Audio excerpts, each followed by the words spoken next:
Assalamualaikum dan selamat sejahtera. Nama saya Muhammad Afin Najmi bin Hamdan. Nombor matrik S71840 akan membentangkan penghayatan etikada dan peradaban kod khusus MPU 33132. Tajuk pembentangan saya pada hari ini ialah mengenai perpaduan kaum di kalangan rakyat Malaysia, dan tajuk saya merangkumi pengenalan langkah-langkah, skala dan sebab-sebab serta kesimpulan. Saya memilih soalan 1 sebagai tajuk saya pada hari ini. Berdasarkan skala 1 hingga 10, pada pendapat anda, di tahap manakah perpaduan yang wujud dalam kalangan masyarakat pelbagai kaum di Malaysia? Kenapakah anda memilih skala tersebut? Berikan 3 langkah yang boleh diambil untuk mengeratkan lagi perpaduan dalam kalangan masyarakat pelbagai kaum di negara ini. Apakah itu perpaduan? Perpaduan ditakdirkan sebagai penyatuan atau kesepakatan di dalam sesebuah masyarakat maupun kumpulan yang mempunyai pelbagai latar belakang yang berlainan seperti kaum, agama, budaya dan juga bahasa. Secara lazimnya, perpaduan merupakan satu bentuk perhubungan sosial di antara sesama manusia. Perpaduan penting bagi mengekalkan sebuah keharmonian di dalam sesebuah negara.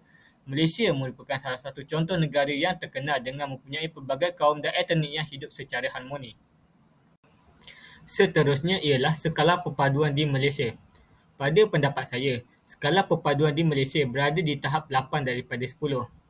Hal ini kerana rakyat Malaysia saling menghormati antara satu sama lain, tidak kira bangsa dan agama. Sebagai contoh, kita boleh lihat ketika sambutan Hari Raya Aidilfitri, Tahun Baru Cina maupun Deepavali, di mana rakyat Malaysia yang berlainan kaum dan agama akan menyambut bersama-sama dan meraihkan sesama mereka bagi meriahkan lagi keadaan sewaktu hari perayaan tersebut. Seterusnya, mereka juga selalu bekerjasama dalam membantu sesama diri mereka tak kira apa jua situasi. Sebagai contoh, kita boleh lihat ketika musim tengkujuh di mana kawasan yang berada di pantai timur akan sering mengalami banjir, dan juga rakyat Malaysia akan memberi bantuan dalam bentuk kewangan dan juga fizikal kepada mereka yang memerlukan. Walaupun hal yang begini terjadi, terdapat segelintir individu di Malaysia yang masih berasa diri mereka sukar untuk bergaul dengan secara harmoni di dalam masyarakat yang berbilang kaum ini. Seterusnya, kita boleh melihat cara untuk mengukuhkan lagi perpaduan di Malaysia ini ialah dengan melakukan langkah-langkah tersebut. Langkah yang pertama yang boleh diambil ialah dengan menganjurkan kempen mengenai perpaduan kaum di Malaysia seperti di kawasan sekolah dan tempat-tempat awam yang lain. Pihak kerajaan boleh mengambil inisiatif dengan menganjurkan program kebudayaan dan tradisional seperti pemakaian, makanan dan budaya bagi setiap kaum yang terdapat di Malaysia. Hal ini kerana setiap kaum di Malaysia mempunyai keunikan dan keistimewaan mereka yang tersendiri.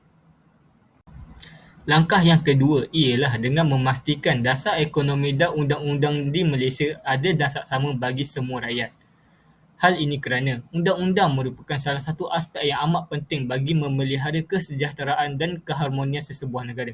Sekiranya undang-undang di Malaysia tidak adil bagi semua rakyat, maka negara Malaysia akan berada dalam keadaan bahaya dan sering terancam daripada anasir-anasir luar.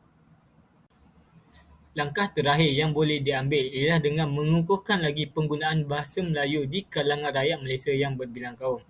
Bahasa Melayu merupakan bahasa rasmi di negara Malaysia ini. Tetapi, masih terdapat segelintir individu di Malaysia yang kurang fasih dalam menggunakan bahasa Melayu.